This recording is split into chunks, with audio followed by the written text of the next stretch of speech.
So I think it's important to understand that you are the one in charge of your business and you are the one that's guiding your clients to make the best decision. And so if there's other people that need to be involved, of course you want them in the room, right? You don't want somebody who's even less experienced in selling, your client, and less experience in knowing the product or service that you actually sell, which is still your client. Like, they have no idea what it is that you do or how you do it. You're now empowering them to say, okay, go forth and conquer, lady, dude. And I want you to try and convince your husband or your business partner or your board of directors, like somebody else, to now go and say yes to you so that you can say yes to me. Like, that is just ridiculous, right? Welcome to Show Me the Nuggets, where each week Joe chats with world-class entrepreneurs to find out the key principles, strategies, and processes that lie behind their outstanding achievements. Now, your host, the no bullshit serial entrepreneur, Joe Troyer. Hey everybody, it's Joe Troyer, and welcome to another episode of Show Me the Nuggets. Today's going to be a little different. Today's going to be interesting. I'm actually really excited for today's episode. Today, we have Susan McVea on the podcast, and I got introduced to Susan through a mutual friend, really smart mutual friend. So I'm excited to grill Susan today. And Susan's background's all in sales and helping salespeople. And today, we're going to really be diving into selling specifically to females. And I'm sure you've never heard a podcast quite like that, right? So Susan, without further ado, welcome to the show. I'm excited to have you. Thank you so much for having me, Joe. I am thrilled to be here. So real quick, before we dive in, before we go super deep, Susan, tell us a little bit about yourself and how you ended up the sales consultant that you are today. How much time do you have, Joe? No, I'm just kidding. My parents were entrepreneurs while I was growing up. I didn't want that life, and so I actually went into corporate. I didn't realize that I stumbled into a sales role. I'm a huge introvert. I always had this negative feeling of selling, even now, like the word sales, sometimes still I get where my people come from because it doesn't make us feel comfortable, right? Nobody wants to be sold to. And so I found myself over 20 years ago, straight out of college, having to pay rent, and I needed a job, stumbled into corporate. It ended up being a sales job, which I had no choice because I needed the money. Anybody ever been like that too, right? And what I found was, as I went through learning some of the rules, was at the heart of what sales is, it's about customer service, right? And that's what I had been learning with my parents my entire life. And so once it clicked for me, I actually realized I was really good at it. I started training other people. I quickly got promoted.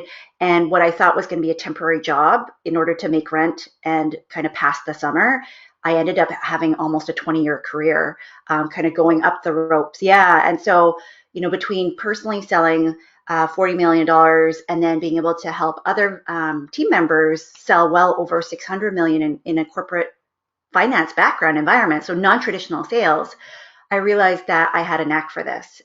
But unfortunately, my personal life had other plans, like God had other plans for me, and I ended up having a major car accident. It was the third between the ages of 18 and 33. Wow. At this point, I had already 2 young kids, and was happily married. Like, everything looked picture perfect on the outside, and yet after this car accident, it left me wrecked. It left me with chronic pain that morphed into fibromyalgia, and I was going through the movements of what I needed to do in order to just live, but it wasn't enough. And in May of 2015, I ended up having a complete and utter breakdown, like mental, emotional, spiritual, physical. My body just went, we're done. We're out. We're tapped out. Like, who's next? But there is nobody behind me. And so I ended up what I thought was going to be a temporary reprieve, and it turned into the end of my career. And I walked away from a very lucrative career that I thought I was going to retire from. To be honest, Joe, like, I never imagined that you and I would be having this conversation. If you had told me this, just even 5 years ago, I would have laughed at you and said, there's no way. I had tried other businesses from the age of 7 was my first business, and none of them had really worked. I always made money, but they never really quite clicked. And so I never thought that life would work for me. And in my mind, being an entrepreneur looked like my parents, a traditional brick and mortar, kind of 24/7. You had to open the store, you had to close the store. Your customers were kind of your lifeblood, and it was hard. It was really hard. And so I thought, I don't want that. But when I ended up having this breakdown and having to walk away from this career and kind of recreate myself, I tried to figure out, what do I want to do? And in trying to figure out who I was, what I wanted to do, heal myself, because I was exhausted, I was lonely. I was trying to actually just help myself, and through that, I wanted to help other people. Service is really one of my core values as well. And in doing so, I realized that there were a lot of mostly female business owners and entrepreneurs who are struggling to sell, who are struggling to build their business, who are struggling to do the things that I already knew how to do, having built an offline franchise to $15 million as well. And I didn't realize how valuable all those skills were. I just thought, if I could just help somebody and maybe do something on the side while I went back to corporate so that I could pay for my Disney vacations with my kids, that's all I wanted, because I knew going back into the corporate environment with my health and with my family, and not being able to do the same things that I wanted to do, I wouldn't be producing at the top of my game. And instead, I ended up having this whole new world of building up a consulting and coaching. I'm a strategist, so really being able to just help people through my own small business to help them to grow and build theirs has been beyond my wildest dreams. It's just crazy. That's awesome. That's quite the story. I'm curious to pick your brain on lots of different points that you said there. Yeah. But real quick, before we go to the next step, Susan, what's your website? I know that you also run a podcast. Can you talk about where people can find you real quick before we go any further? Sure. Yeah. So my website is susanmcvea.com. If you're listening to this, I'm going to spell this out because my name is a little bit tricky. So it's Susan, MCVEA.com.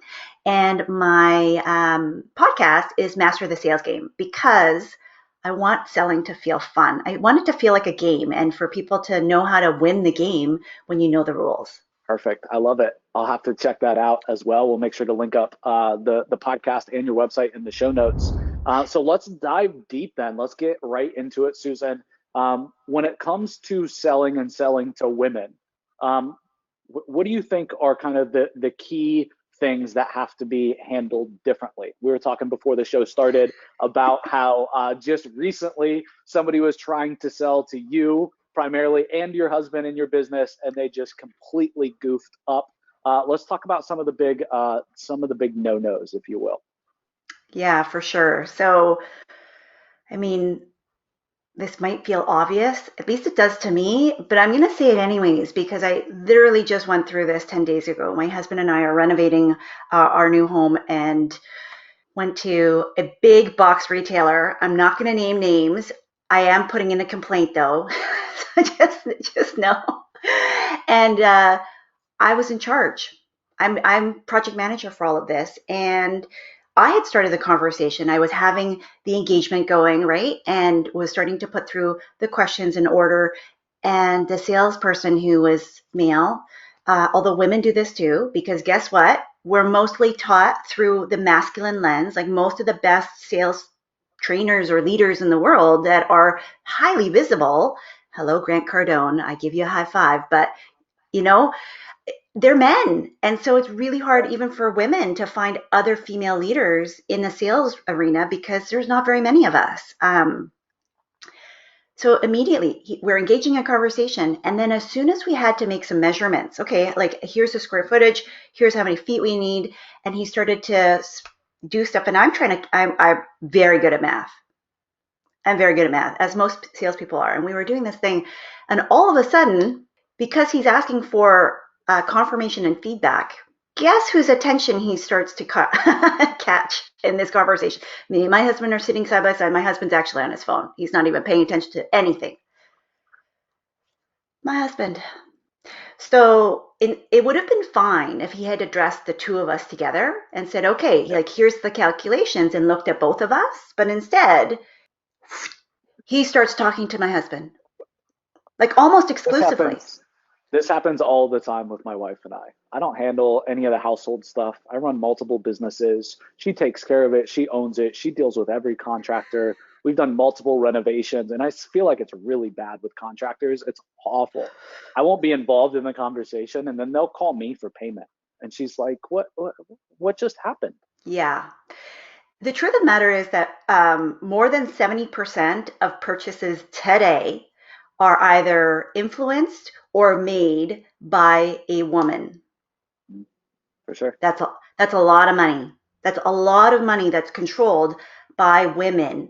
And yet we are doing a disservice in the sales transactions and in the interactions because women like interactions more so than men, right? Men are Yep. very linear, which is why they don't off, even if they're very direct, even if they're very masculine and results oriented, they want to ask questions. They want to be involved in the purchase. They want you to act like they are an equal or a peer. And they Yep. really do appreciate education.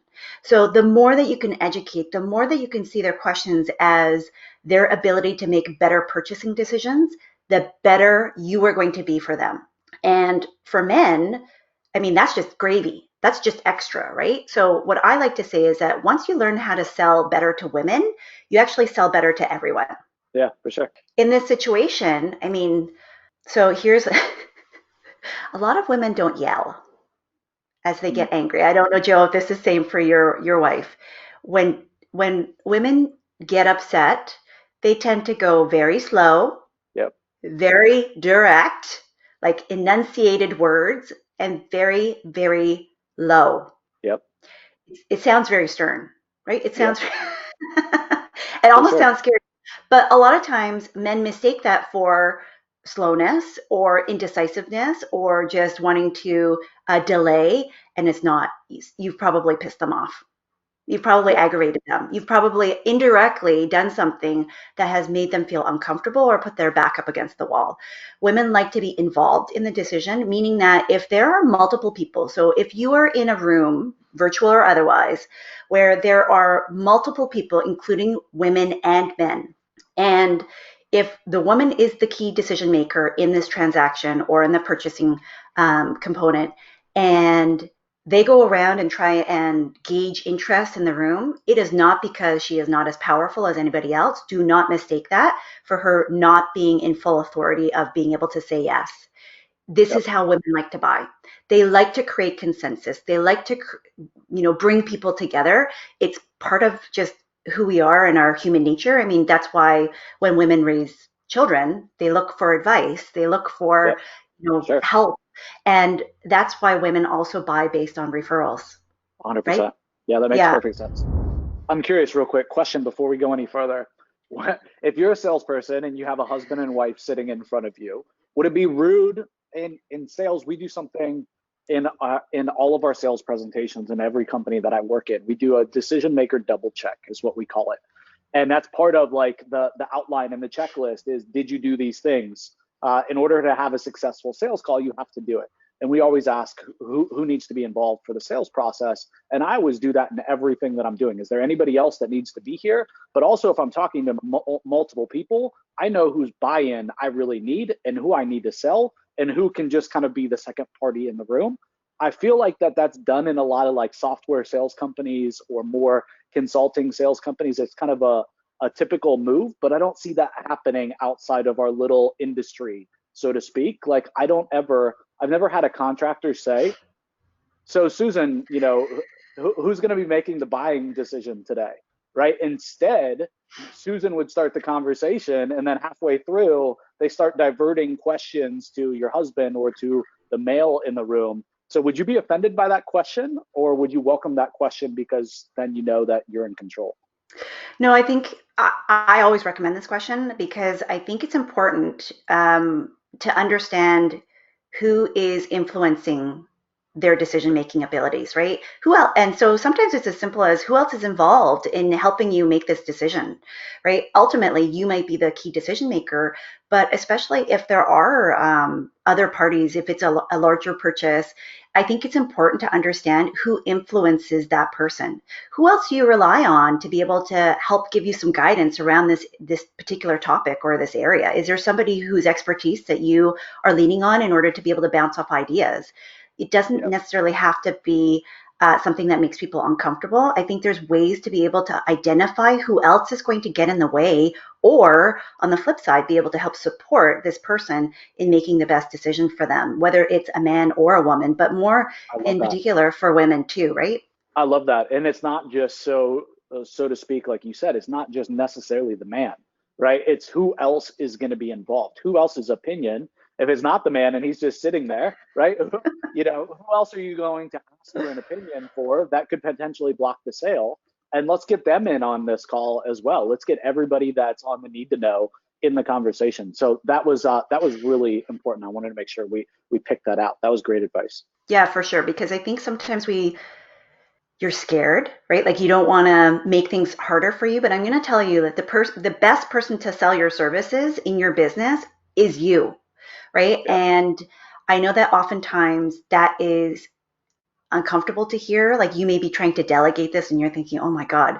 But I was sitting on a plane one time next to a gentleman who owned a massive construction company. Like they did multi-million dollar deals because they did commercial properties. And Yep. half his sales team had walked out the door.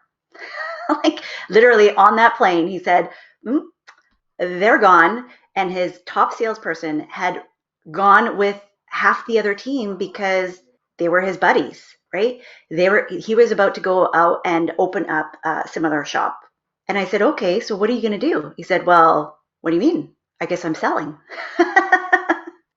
Right? And so I think it's important to understand that you are the one in charge of your business and you are the one that's guiding your clients to make the best decision. And so if there's other people that need to be involved, of course you want them in the room, right? You don't want somebody who's even less experienced in selling your client and less experience in knowing the product or service that you actually sell, which is still your client. Like they have no idea what it is that you do or how you do it. You're now empowering them to say, okay, go forth and conquer, lady, dude. And I want you to try and convince your husband or your business partner or your board of directors, like somebody else, to now go and say yes to you so that you can say yes to me. Like that is just ridiculous, right? And so I know when you hear this out loud, you're probably nodding and going, well, yeah, I would never do that. But yet here we are because we know Yeah. we do this. Yeah. It's Yeah, exactly why the first slide of every one of my sales presentations asks that very question, right? Because if not, it's so often missed. And then you're right. Like we get to the end and we're expecting a close, and we get the dreadful, yeah, okay, I'm going to go now present this to my board or to my husband or my wife or my president or my owner, and it's like, right. And then yeah, you're right. I exactly. mean, asking them to then go sell the other person, what's the outcome of that going to be? Not very good.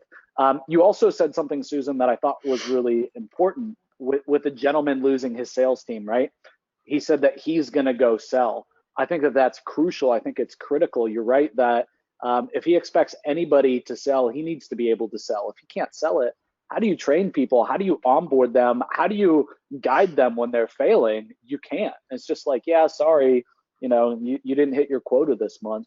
Better luck next month. Like you can't really advise them or help them or train them. Exactly. Right. And that's the thing. Salespeople are fickle. Mm. I like to say it's like herding kittens. So if you right now are nodding your head because you can relate to this, or you have like a constant revolving door for your sales roles and everything else in your agency or your business is very stable, then it's because you either have created an improper compensation plan that doesn't match the behaviors that you want to drive, or because you don't actually know your sales process well enough that your salesperson can take over. Yep. And it's frustrating, right? Like if you hire somebody that's designed to be a closer, but you want them to go out and do a whole bunch of outbound lead prospecting. Those are two different personality types, right? And so Sure. it's really important to understand how you want people to work, how you want them to fulfill your end-to-end sales process, because that's usually the first time that your customer has had some kind of in-depth interaction with you and your organization. And if you're not aware of how you want people to talk and speak about your brand and your organization, your company culture, the products and services that you sell, and you don't know exactly what that looks like step by step. And it doesn't mean that you're creating an army of robots. Like, nobody wants that. No. But you need to be able to guide them through so that it gives your customers consistency, but also it really sets the tone for how you're going to work with them once you actually secure the contract and the engagement. And when there's a disconnect because you have super aggressive salespeople, because let's face it, we all have encountered somebody like that, right? Everything for the sale. And while that's good because you need to have people who are really hungry for the business, in order to be able to generate the business for you, if that's the main role that you have. But at the same time, you don't want them to do it at the expense of your brand, your reputation, your customer service, Sure. and more importantly, your ability to actually deliver what you has just been sold. Yeah, I love that. That's so great. Yeah, if you want to shock, start recording your sales conversations if they're not already recorded. And I mean, it is cringeworthy. It is awful to listen to what's being said, even by, you would say, like, successful salesperson and their standards. You're like, what did Mm-hmm. you just say? We don't do that. We don't offer that service. Fulfillment doesn't do that. It's crazy.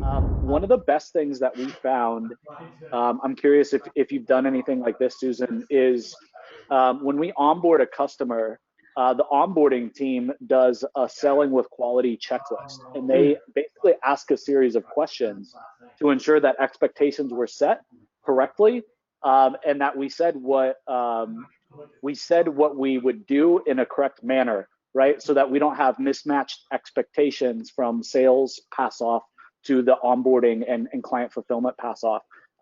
That has been really instrumental in long-term retention for us, because if not, a sales guy said something or promised something or set an expectation that the team doesn't know about. And if we don't know about it, then obviously we can't hit that obviously either. Exactly. Yep. I love that. So yes, I have had clients that have implemented either a checklist style, right? So within their standard operating procedure, where as part of their onboarding for their clients, their customer success rep will go through and just verify, okay, what did we build into this proposal or this project? What does this actually mean to you? And what did we promise that may or may not fit the parameters of the actual deliverables that we are then going to be able to service? So to have complete clarity.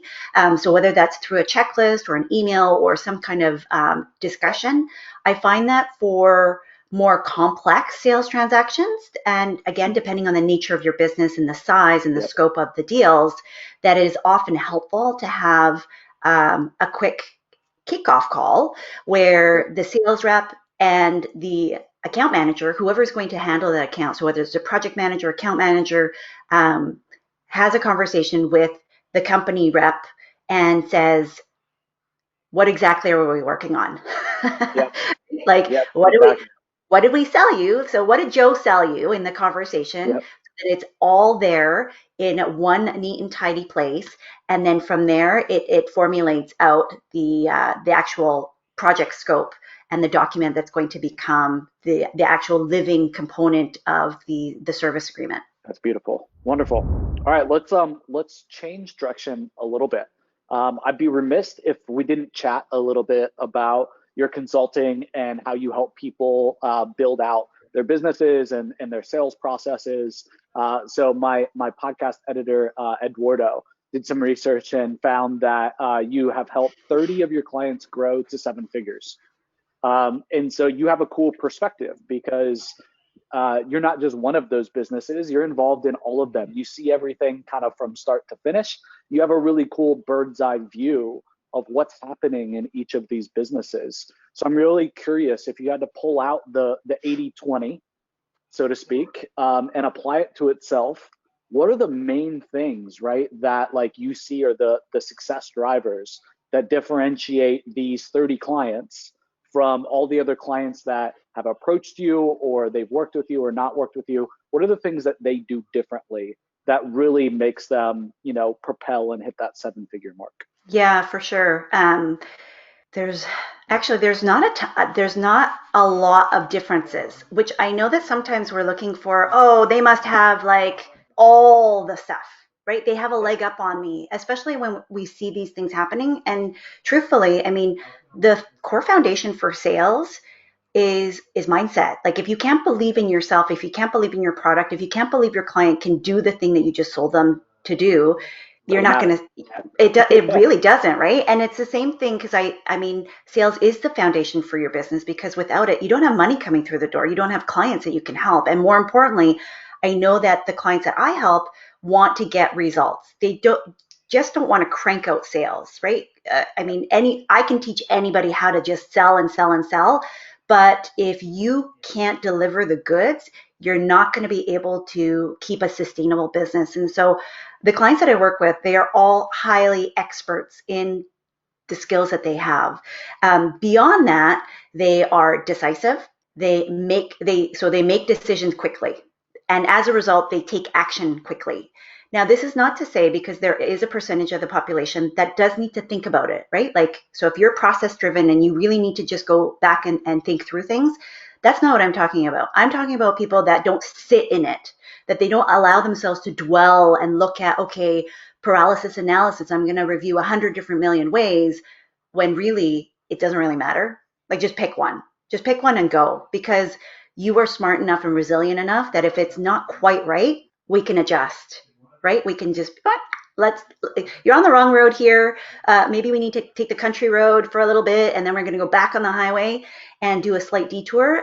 And the quicker we can make decisions together on the fly, the better. And so as a result, they see everything as a learning or a growth opportunity. And that's because they have a mindset that's geared towards abundance and growth, right? So they don't look at other people's successes as, oh my gosh, like why them, why not me? And that means I can't do it. They cheer other people on and go, that's amazing that that person can do it because it means that I can do it too. And maybe I can even do it faster. I can do it better. Yep. Maybe I can find a simpler way. And so for me, those are like the four main things that when I think back to the greatest success factors that have really influenced the clients that were able to go far and quickly, those would be it. Yeah, the So, key difference makers. so to repeat that high level, you said decisiveness, I know was the Mm-hmm. second one. First, you said that they believe in what they sell, right? So they believe in what they sell, they can get the results, they know it, they can feel it, so they feel good about the sales. Second is decisiveness. What were three and four? So decisiveness was also linked to taking action quickly. And then Yep. three was being able to see everything as learning or growth. Mm. And then it's being able to have that mindset of growth and abundance. Okay. When you talk about getting results quickly, are you thinking like fast start, right? Type of people, right? Specifically in there? Or what's your thought there, Susan? Kind of, I know, it's funny, Joe, because I wrote down quick start question mark. I was like, are they all quick start? So if you do Colby, the Colby quick start. So yes and no. I think this is where you don't necessarily have to have a natural propensity to be a quick start or a quick starter. I think the main thing here is that you don't get to the point where you overthink things to your own detriment, right? Because I'm going to tell you, there's rabbit holes everywhere, right? Like you pull threads apart from anything, eventually you're going to have nothing because Yep. but you have wasted all this time. And so it's for folks that realize that, you know what? I know that if I do this, I will get a result. And that result will help teach me more than anything. And with my guidance, like with Susan helping me, because they are coachable and they're looking for the help. So being able to say, okay, I've taken this action. It may or may not give me the exact outcome that I'm looking for, but why or why not? Right? And how do I use that information in order to propel me to the next step? And so it's really about taking 1% improvements, to be honest, rather than looking for the Yeah. 1,000% growth trajectory because it's exponential. And if you did 1% compounded over and over and over again, basically every single day, you would eventually hit a huge number. But too often what ends up happening is that we're looking for this massive number and we get overwhelmed, right? You just kind of shut off, and then it causes the overthink, it causes the overwhelm, it causes like the shiny object syndrome and listening to everybody else instead of really thinking about what does makes the most sense for you? What do you want to do? What feels right? What do you believe to be true for you? What do you believe to be true for your clients that you're here to serve? And being able to kind of cut away the noise and being able to focus, I think actually allows people to move faster, whether or not they're actually a quick start. Yeah, completely agree with everything you just said. Wow, powerful stuff. Really good. All right, so we're gonna start wrapping it up. Can you tell us real quick about your 3-step, 6-figure blueprint and kind of give some of your tips and takeaways and some things that maybe the audience can start implementing right away? Sure. Yeah. So I like to make things very simple, and I like systems and processes. My brain is very orderly. For any personality junkies out there, I am an INTJ on the Myers-Briggs, which as a woman is also very rare. So for me, it comes down to your marketing or your messaging. It comes down to making sure you know how to sell to people, and then being able to look at leveraging your time and your effort. So things that would allow you to kind of sell one to many, things that would allow you to stop being the bottleneck in your business. And so in that leveraging component, because sometimes people get a little bit confused by what I mean by that, it's really looking at your automations. It's looking at your team. It's looking at paid advertising. So what I always recommend is that if you don't have anything proven in your business yet, meaning that you don't know if your offer, your message, and who you want to serve, if it hasn't been validated, your number one job is to validate.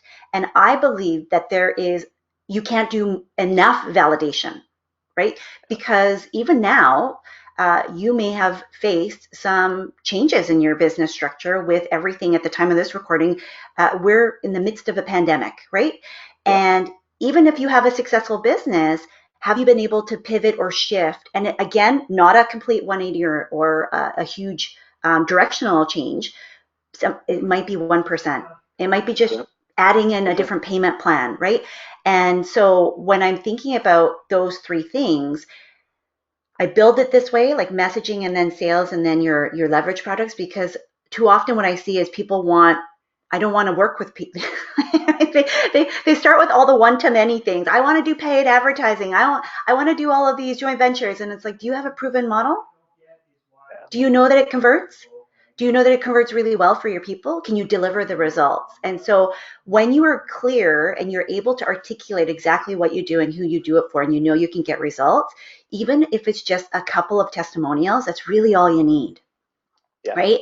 And if you, because I'm in an industry even now where a lot of people come to me because they think they should be doing better in their business than they are.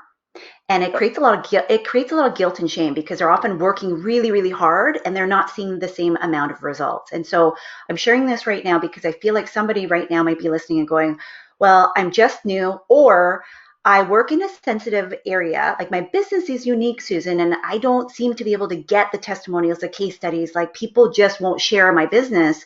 And so what do I do around these 3 areas?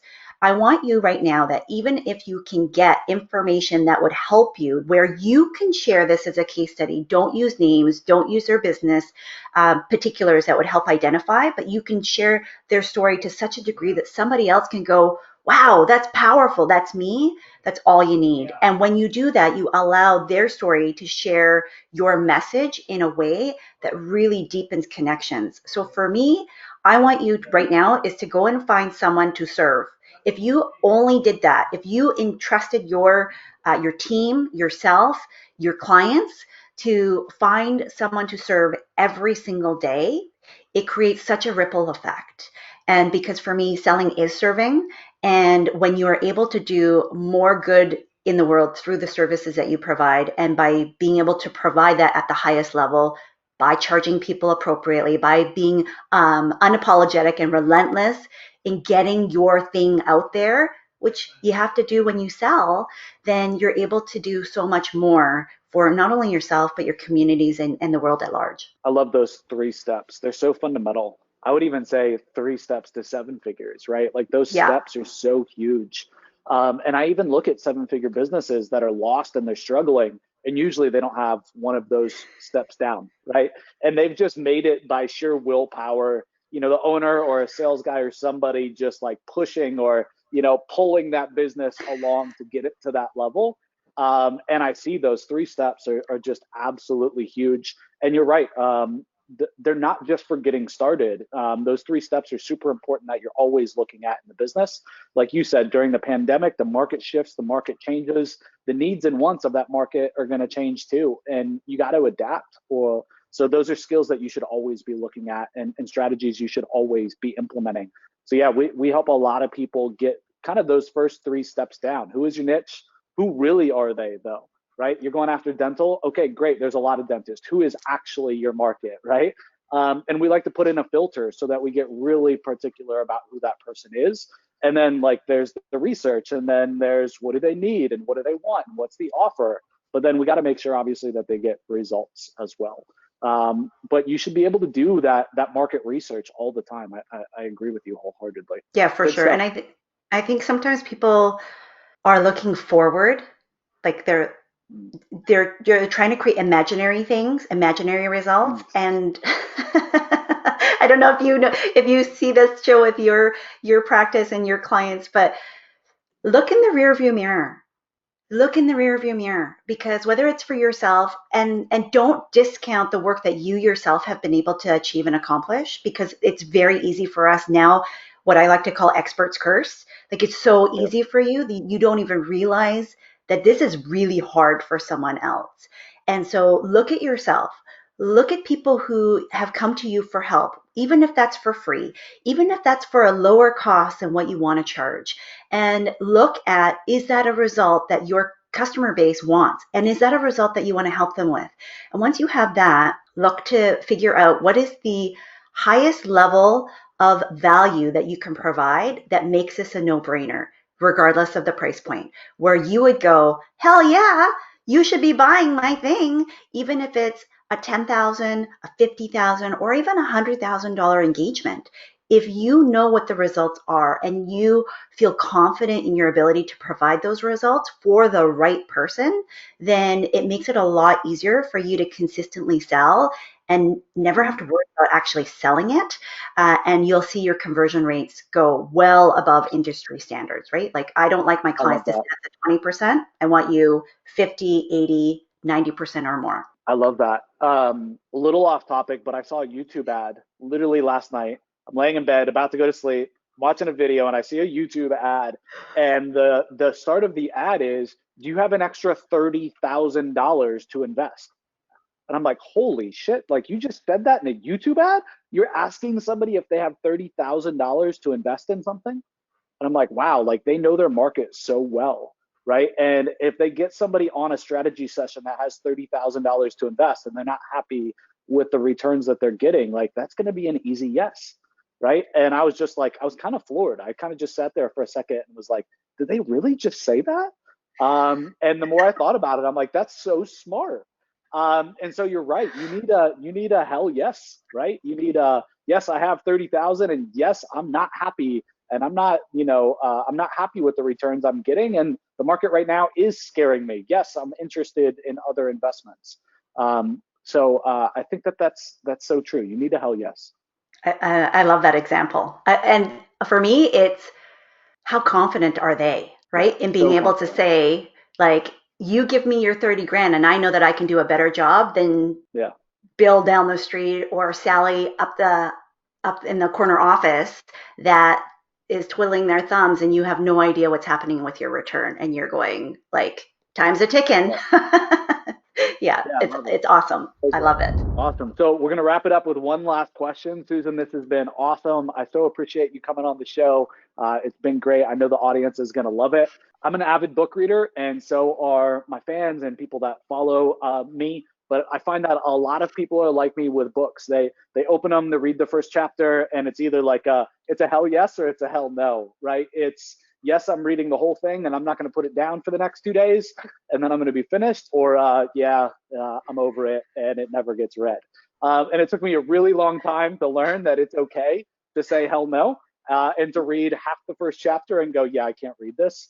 But I love when I have awesome talks with people like you on the podcast to ask them the question, like, what's the one book that's made the biggest difference in the way that you do business, the way that you run your life?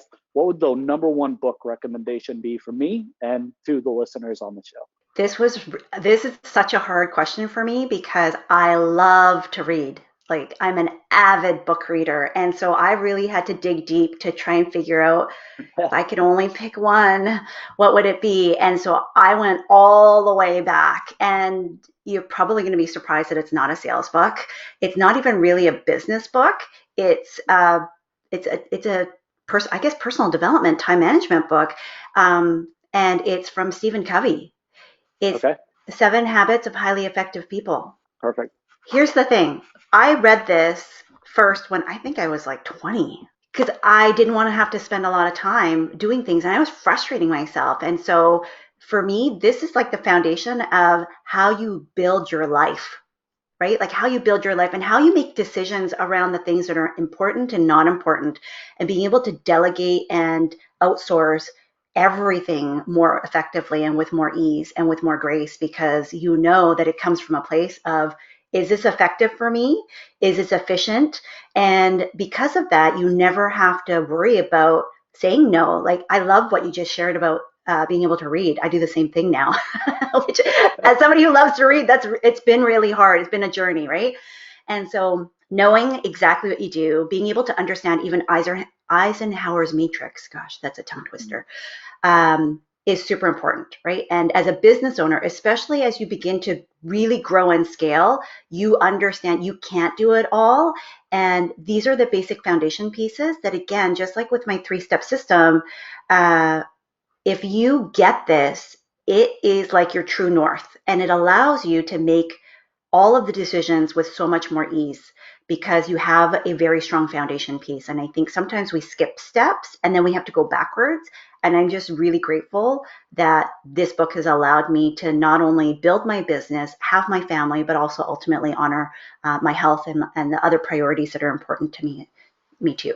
Sold. I got to go reread that book. It has been a long time.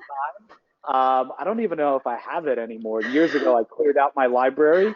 Me I know too. that I owned it at one point, but I'm going to have to go buy it. Amazon is making a fortune for me in books lately, especially during COVID. But I super appreciate the book recommendation. I love your takeaways from it.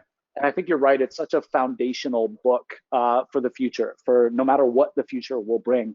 So super excited to read that. And Susan, thanks so much for being on the show. Super appreciative. You were freaking awesome. Thank you so much, Joe. Well, and for your audience, for the 2 gifts that I have that we talked about today, just wanted to make sure that you have access to that. So if you want the assessment on how to sell to women, I want you to go to sellingtoher.com, and you can grab that to just do a little bit of a check and see where your business is at. No judgment here. We're all here to learn and improve. And if you want my 3-step system, you can grab that at susanmcvea.com/nuggets. Perfect. There you guys have it. You guys got the goods. Thank you so much, Susan, for over-delivering. Super appreciative. Have a fantastic, fantastic day. I hope you guys enjoyed the podcast. Joe Troyer out. Thanks for tuning in to Show Me the Nuggets. This is Eduardo Trinidad from the team at Digital Triggers. If you've been enjoying the podcast and find our content helpful, please visit our Apple Podcast page, hit the subscribe button, and leave us a review. Joe and the whole team have been working hard to bring more value to the show. Your feedback will go a long way in helping us make the show better and reach a wider audience.